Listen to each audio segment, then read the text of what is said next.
Montana Territory, May 1883. The train hissed and groaned to a halt in the dusty town of Red Butte, its iron wheels grinding against the tracks like a final warning.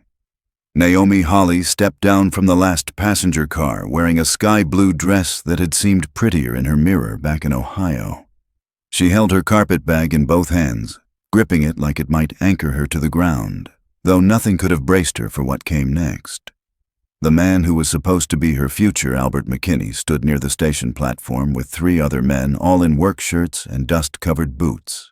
He looked her over once from feet to face, then let out a bark of laughter like he had just heard a joke told wrong. That her? One of his buddies asked. Albert nodded, still laughing. Lord, she looks like she got lost on the way to a church picnic. The words hit like gravel to the chest. Naomi's throat tightened, and her fingers curled harder around the bag handle. She felt every pair of eyes on the platform dragging over her like she was a sideshow act. Her cheeks burned. Albert, she asked, voice barely above the whistle of steam escaping the engine. You came all this way for what you think I was serious? He gestured at her with a lazy flick of his hand. I only wrote those letters as a bet. You really thought I'd marry someone I never met? The air went silent around her. No one moved. Then he turned his back and walked off, his friends following. Naomi stood frozen, her breath caught in her throat. The letters had been kind, thoughtful, promising a future, a home, a man who wanted a wife to build something with. She had read them every night, folded them in her apron pocket, dreamed of a new life on the frontier. But now all that was left was the tightness in her chest and the ache of humiliation. She lowered her head, blinking fast. A few feet away, a tall man in a brown hat stepped down from beside a wagon. He had been leaning against the rail post, watching quietly from the shade. He wore a worn duster and had the kind of face that looked carved from the land itself, rough, sun-browned, steady. He approached slowly and stood beside her without speaking. He did not look at her like she was something to laugh at. He looked at her like she was someone. You all right? He asked. Naomi shook her head, her eyes shining. I do not know where to go now. I sold everything to come here. The man nodded once, like he understood the whole weight of that sentence. I am Thatcher Rowe, he said, voice low. I have a small place outside of town. I raise cattle, got a few horses. It is not much, but it is honest. You can come with me if you want, just to rest. You do not have to decide anything today. She looked at him, unsure. Why would you help a stranger? He shrugged. You are not the one who should be embarrassed. Sometimes people need help. That is all. She looked past him toward the dirt road where the man she had once thought would be her husband was already gone. The pain rose fresh and thick in her chest. Her shoulders dropped. She nodded. Thatcher reached for her bag. Come on, I will get you some coffee and a place to sit. They walked in silence to his wagon. He offered his hand to help her up, and when she took it, his grip was warm and certain. She sat beside him on the wooden bench as he turned the horses and drove them out of town, the train shrinking behind them. The homestead sat 5 miles west, tucked against the hills. A single-story house with a sloped tin roof, smoke curling from the chimney, and a barn that leaned a little left in the wind. The porch boards creaked under their feet when they stepped up. Inside, it smelled like coffee and wood smoke. He set her bag down gently near the door. You can stay in the room across the hall. It was my sister's before she moved to Helena. Naomi looked around, unsure of how to carry herself. Are you sure I would not have offered if I was not? She nodded and moved toward the spare room, her legs barely holding her. Once inside, she sat on the edge of the bed and let the tears come quiet, hot, and aching outside the door. Thatcher paused. He did not speak, just leaned against the wall, arms crossed, listening to the sound of someone letting go of a dream. That night she sat at his small kitchen table. He ladled stew into a bowl and passed it to her. There was no talk of what had happened, no pressing questions, just the scrape of spoons and the crackle of fire. After supper, she helped dry the dishes. Her eyes were red, but her voice was steady when she finally asked, Why are you really being kind to me?" Thatcher looked at her, his gaze clear. "Because you deserve better than what you got the days past slow and kind." Naomi helped feed the chickens, swept the porch, and mended one of his shirts without being asked. Thatcher showed her how to hold a rein and how to spot signs of storm by watching the sky. They did not speak much, but the silence between them felt easy, safe. One evening, as they sat on the porch watching the sun sink low over the grass, Naomi looked over at him. "You watched me cry," she said softly, not accusing, just stating. "Yes," he said, "and you did not walk away." "No," she looked down at her hands folded in her lap. "I think I needed someone to stay." Thatcher looked at her, his voice even. "I am not going anywhere." The wind picked up, brushing her hair across her cheek. He reached over, gently tucked it behind her ear. She met his eyes, something in her chest shifted. He stood and offered his hand. She took it, and he pulled her to her feet. They stood closer than they had before. "You do not have to be alone anymore," he said. She nodded, her eyes stinging again, but for a different reason this time. "I do not want to be." He stepped forward, slow and sure, and wrapped his arms around her. She leaned into him, letting her forehead rest against his chest. The stars came out one by one, and the world around them settled into quiet. Neither of them said the word for it yet, but it was already there, waiting. The sky was the color of cooled iron the morning Naomi followed Thatcher out to the lower pasture. The dew clung to her boots, and the hem of her skirt grew heavy before they had gone a quarter mile. He walked ahead not far, leading an old brown mare with a limping hind leg.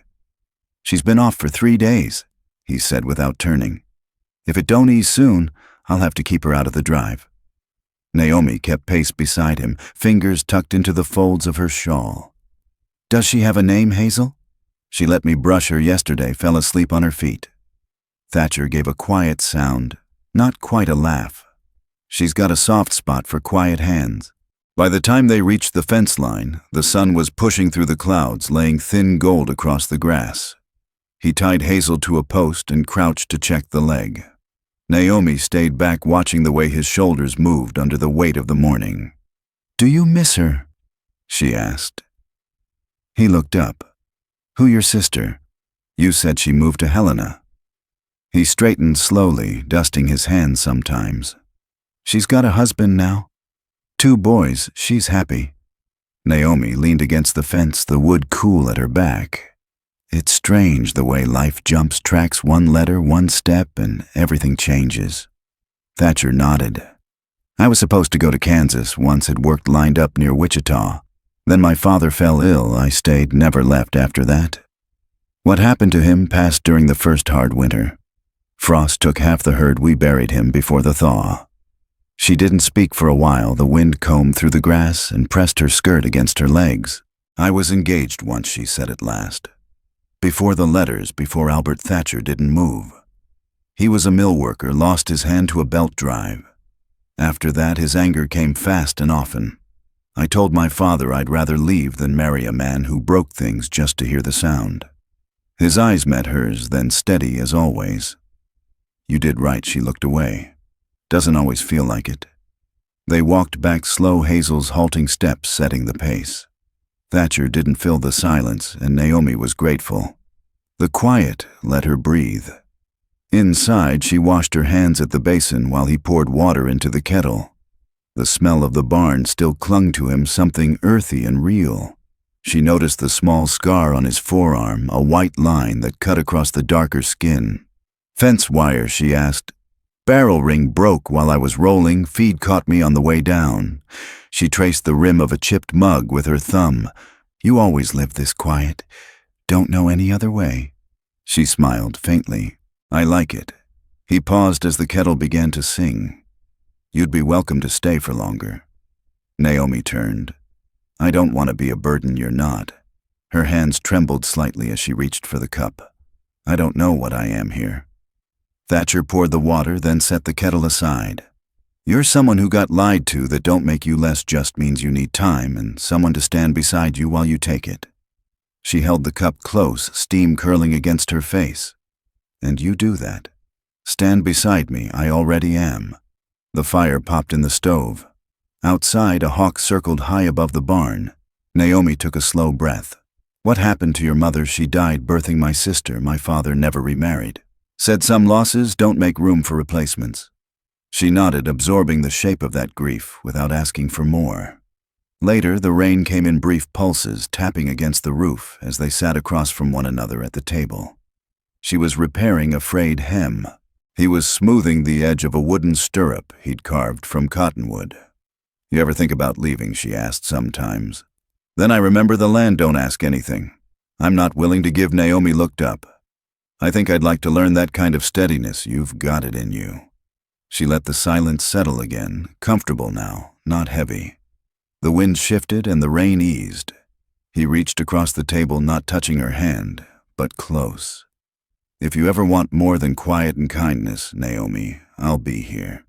She didn't answer, but her fingers moved closer until they brushed his.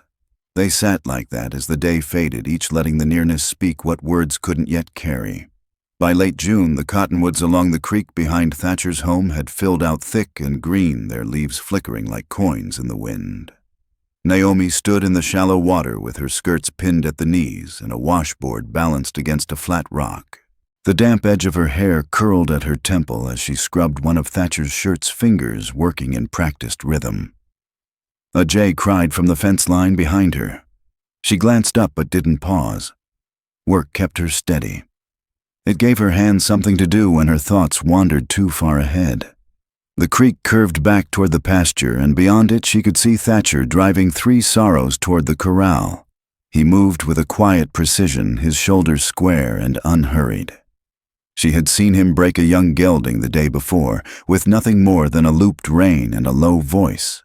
No whip, no shouting, just patience and presence. After the last shirt had been wrung and laid across a sun-warmed log to dry, Naomi sat on the bank and untied her boots to let her feet rest in the water. The cold ran up her calves and settled something inside her. Behind her, footsteps made her turn. Thatcher approached with the reins of a paint mare in hand. I thought you might want a rider, he said. Naomi blinked. Ride? She's easy, hasn't bucked since spring. I've been meaning to take her out, but I figured you should be the one. She stood, brushing her damp hands against her apron. I've only ever sat on a wagon bench, never ridden out alone. You won't be alone. He waited while she pulled on her boots again, then helped her into the saddle. The mare shifted, but didn't spook. Naomi held the horn tightly, uncertain. You trust her? She asked. I trust you, he said. They rode slow side by side, following the creek as it bent through a narrow gap between 2 hills. The mare's ears twitched at the sound of insects buzzing thick in the grass. Naomi kept her back straight, uncertain whether to speak or concentrate on staying upright. Did you think you'd marry? She asked after a while. Thatcher adjusted his grip on the reins. When I was younger, maybe, but the land's always been louder than the thought of settling down. She looked at him out of the corner of her eye, and now he didn't speak right away. Now the quiet feels different, not empty, just waiting. They stopped near a ridge where the land opened into a long stretch of meadow. Naomi swung her leg over and slipped down, boots sinking into the grass. She walked a few paces away, letting the wind press against her face. The horizon was wide and unbroken, and the sky above it felt larger than anything she'd known back east. Thatcher dismounted and joined her, his hat in his hand. I didn't expect to find someone like you, she said quietly. He didn't ask what she meant, just let the words settle between them. I thought I'd be married by now, she added. Children, a garden, a man who came home every night and knew my name like a prayer. Thatcher watched her, his expression unreadable. I'm not looking for rescue, she said, voice steady. But if I'm going to stay, if I'm going to build anything here, it has to be with someone who sees me. Not just the shape of me or the work I can do, but the whole of me. I see you, he said. She turned then. His eyes didn't waver. I think I did the first moment I looked at you, he added. Naomi stepped closer, slow and sure. I'm not afraid of the work. I'm afraid of hoping again. Then we'll build it with both hands, he said, careful and slow, nothing rushed, nothing taken for granted. The wind lifted the edge of her skirt. She reached for his hand. He took it. Their fingers lacing together like they had always known how to. They stood together as the light deepened around them, not speaking, not needing to. The land stretched in all directions, and for the first time in a long while, it didn't feel like a place to escape from it. Felt like a beginning. The hens had begun laying again when July settled warm over the valley. Naomi gathered the eggs each morning just after the rooster called and before the sun cleared the ridge. She moved carefully through the coop straw, whispering under her boots, the basket against her hip. The hens bobbed and clucked around her feet but didn't startle anymore. She had learned the rhythm of the place, the lean of the wind before a change in weather, the creak of the barn's east door when it needed oiling, the way Thatcher's quiet filled a room without pressing on it. Most days they worked side by side, and in the evenings they sat close enough that their shoulders brushed when the porch cooled under the stars. One afternoon, as Naomi finished turning soil in the small garden patch near the house, she straightened and found Thatcher leaning against the fence, watching her. "You're determined," he said. She wiped her brow with the back of her hand. "I don't like empty ground. It feels wasteful." He nodded toward the rows she'd marked off with twine. "What are you planting? Late beans, onions, maybe some squash if the soil's not too tired." He stepped forward, the heel of his boot catching the edge of a half-buried stone. "You worked land before she dusted her hands. My father kept a kitchen plot. He didn't let me near the field. Rose said they were too much for a girl, but I watched. Picked up enough to know what's worth turning. You've got an eye for what'll hold." She looked at him, skin flushed from sun and labor, and reached for the tin pail beside the spade. "I've been meaning to ask how long the roof's leaked over the back room couple years and you just let it didn't have use for that room anymore." "Well, you do now." She handed him the pail. "Come help me patch it tomorrow. I'll be up there with or without you." He didn't argue. Just took the pail and carried it toward the well. That night, after the supper plates had been stacked on the shelf to dry, Naomi stood near the hearth, thumbing through the pages of a tattered volume of poems she'd found in Thatcher's trunk. The paper was thin, the ink faded in places, but the edges had been turned down by a careful hand. "You rage?" she asked sometimes. "These were your mother's." He shook his head. "Teacher gave it to me when I was 12. Said I ought to know there's more to a man than the work he can do." She traced a line on the page with the tip of her finger. "Did you believe her?" He leaned against the door frame, not then, and now he studied her a long moment. "I'm learning." The next morning they climbed to the roof just after dawn, carrying shingles and a hammer wrapped in burlap. Naomi wore a wide-brimmed hat Thatcher had given her the week before. It was too big, but she tied it with a ribbon under her chin. They worked in tandem, her holding the board straight while he drove the nails. Sweat rolled down between her shoulder blades and dust settled into the crease of her sleeve. At one point the hammer slipped and caught her thumb. She hissed between her teeth and pressed the joint. "Let me see," he said, kneeling beside her. "It's not bad." Still, he held her hand, gently turning it over. His thumb brushed against the bruise rising beneath her skin. "Next time I'll hold the board," he said. "I like knowing I can do it." He didn't let go. "That's not in question." They were still for a moment. The only sound, the buzz of flies and the rustle of the cottonwoods below. Naomi looked at where their hands met her fingers, smudged with pitch and grit, and his large and steady around hers. "I never thought I'd want to stay anywhere again," she said. Thatcher's voice came quiet. "Then stay here." She looked up. "Would you want that?" He didn't answer with words. He leaned in slowly, giving her time to move if she wanted. She didn't. Their lips met with the soft certainty of something long, held back. There was no fire behind it, no rush, just the warmth of something real, built slow and true. When they pulled apart, Naomi let her forehead rest against his. "Don't make promises you don't intend to keep," she said. "I won't," he said. "Not ever." They finished the roof before midday. The sun was high by the time they climbed down, and neither of them said anything more about what had passed between them. They, along across the yard. Naomi sat on the porch with her sewing in her lap. Thatcher joined her, quietly brushing sawdust from his sleeves. "What do you think of a milk cow?" she asked, not looking up. He considered it. We'd have to fix the corner pen and dig another trough. She met his eyes. Then it settled. He nodded, and just like that, the future began to take shape, one board, one stitch, one choice at a time. The first frost came early that year, silvering the pasture grass under a waning moon. Naomi stood at the window in her shawl, arms folded, watching breath rise from the cattle clustered near the fence. Behind her, the fire in the stove had burned low, casting a steady orange glow across the wooden floorboards. She heard Thatcher moving behind her boots, scuffing the hearth, the low creak of the chair as he sat. She didn't turn yet. The morning was still, and she'd come to understand that not all silences needed filling. "We'll need to bring the herd into the lower barn by week's end," he said. She nodded slowly, not looking away from the window. "The roof there does it hold under snow 2 winters so far, but I'll brace the north wall this week." Her eyes followed the slow arc of a hawk rising over the ridge. "There's a man in town, Mr. Calhoun, owns that lumber yard near the church. He asked if I'd be interested in helping his wife with the school term just mornings." She turned and found Thatcher watching her. "He didn't speak right away. You thinking of saying yes? I'm thinking I'd like to do something with what I know I taught back in Ohio before my father passed." Reading mostly, he rested his forearms on his knees. "You wouldn't need to ride in every day.